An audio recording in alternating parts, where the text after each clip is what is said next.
Did somebody say back? Oh, yes, help! I've injured my back. Come with me if you want to lift. Oh, I'll try anything at this point. Tell your back pain hasta la vista because it's about to be terminated. This is my secret power right here. Here you go. Oh, let's see what this does. What were you expecting me to say? I'll be back?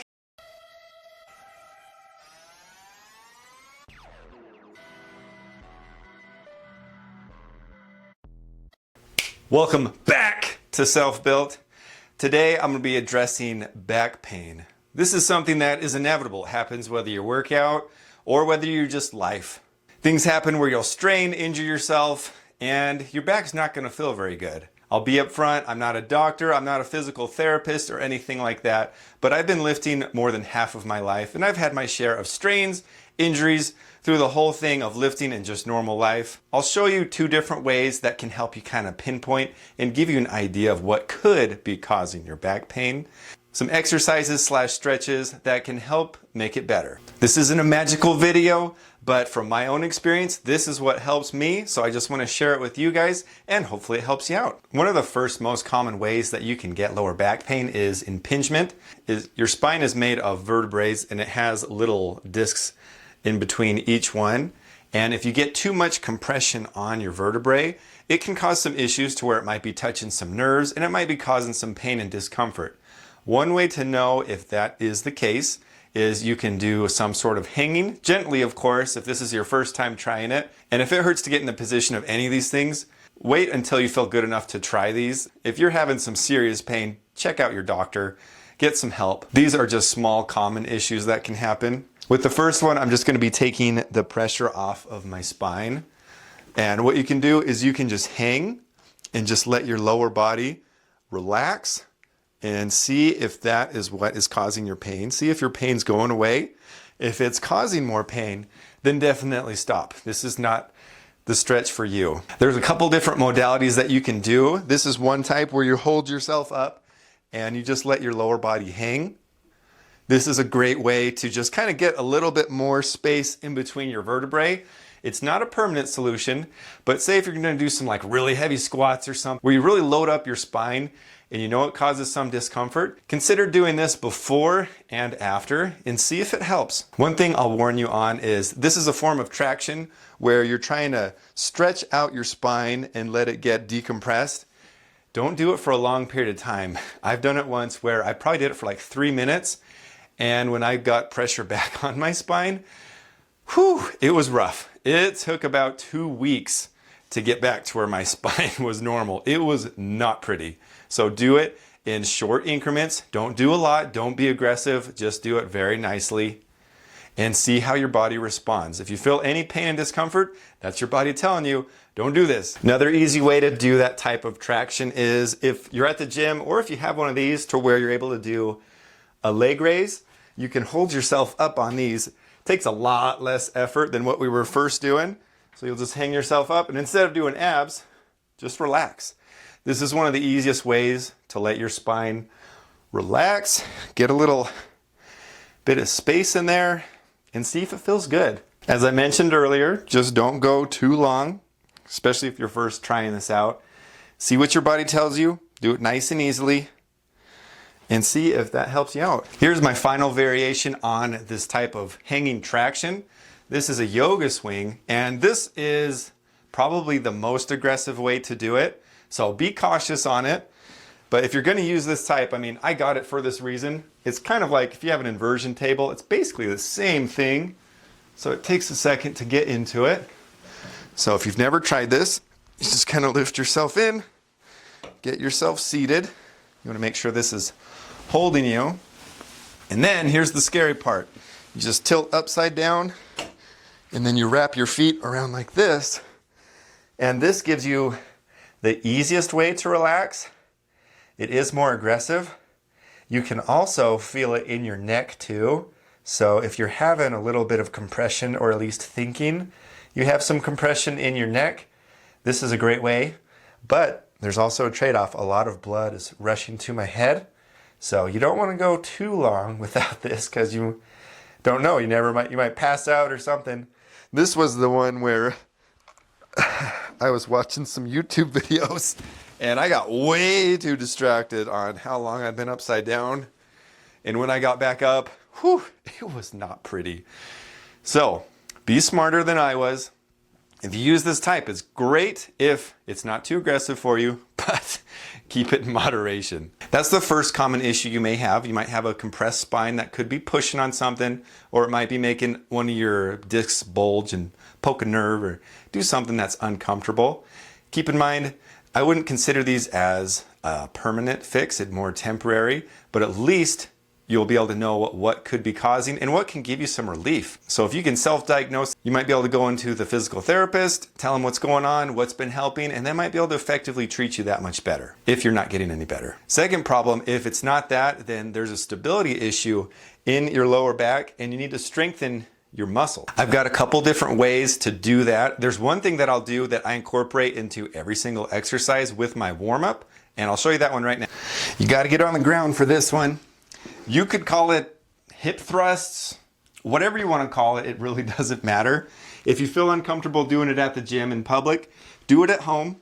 So you want to get in the position, laying on your back with your heels close to you. You're going to want to drive your hips up. The key is to focus on using just your lower back muscles. If you use your glutes, it's not going to do you that much good. And if I show you, so that was all glutes, and that was all back. It's gonna look the exact same on camera. It's all about knowing how to activate that muscle in yourself. And a little easy cue is just to use your hands and touch your lower back.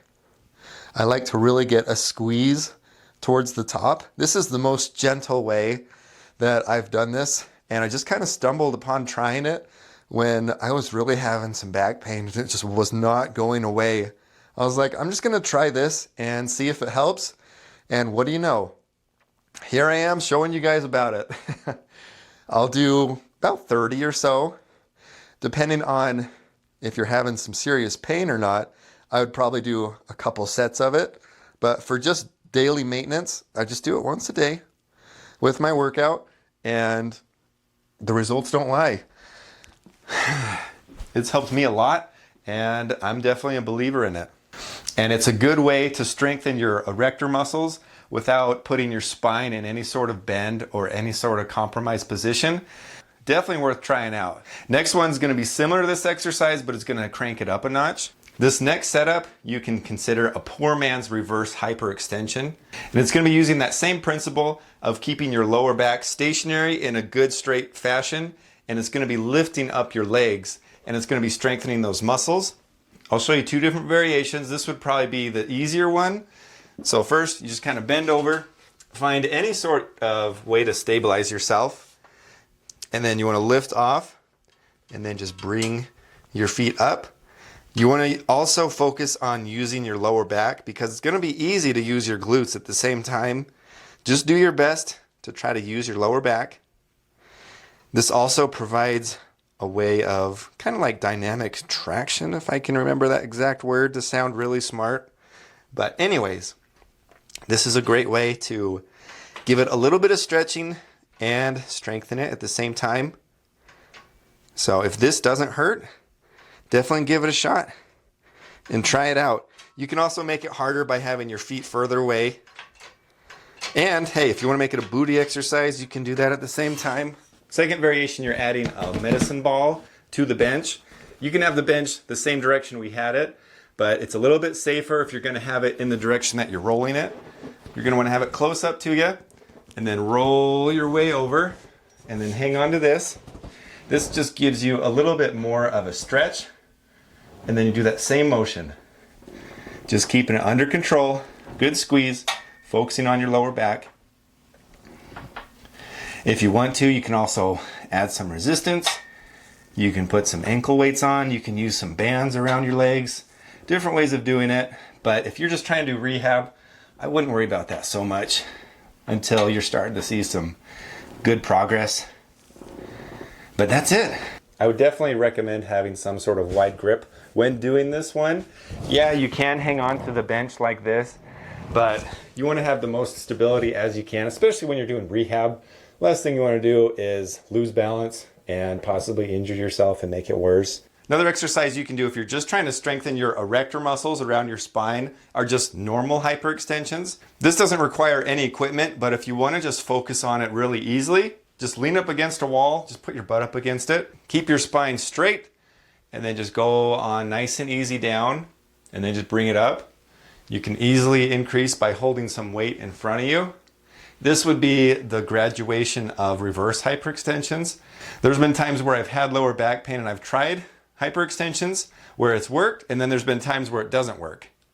In my mind, it's a little bit more aggressive, and if your back is very unstable, it might possibly make things worse. So that's why I would do the reverse hyperextensions first, build up to it, and then go to something like this. One last variation of hyperextensions is you can have something that you lay across. It could be a barbell, could be a bench, but you can support yourself on something, just lean up against it.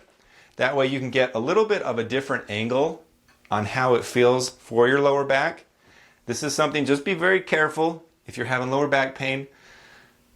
I can't stress that enough. But see if this is a good way that you can get through the exercise. Doesn't hurt, and that feels good for you. Biggest thing when you're doing these is to keep your spine straight. You don't want to bend it over. You want to keep all of that pressure evenly across all your vertebrae. That way it keeps the chances of injury to a minimum. And that's it for you guys today. If you haven't had lower back issues, count your lucky stars. Because when you have lower back pain, everything sucks. Not gonna lie. You're always in pain. How do you get away from using your back in life? Seriously. I mean, we could be in space. That might be the only time. But as long as we have gravity, there's gonna be something putting pressure on your spine to be stabilized, strong, and healthy the best that you can. Just to reiterate, I'm not a doctor, physical therapist. I'm just some dude on the internet. So do this at your own risk. But from my own experience, these have been a life changer. And I'm not just saying that. I was in pain for probably a year and a half, 2 years, and I couldn't figure out what was wrong. And it was sucky. It sucked so bad. And I was able to heal it through movement, through those same modalities that I just shared with you guys. So I'm really hoping that this can help someone out too. That's why I'm sharing it with you guys. If you've had any sort of back injuries, what kind of things did you do to help get through it? And have you tried certain things like these? I'd love to hear the feedback. Let me know in the comments below. Don't forget to like, share, and subscribe. Let's keep moving forward, pain-free, jacked, and just good looking. There's always more good stuff coming, so don't forget to tune in to more Self Built.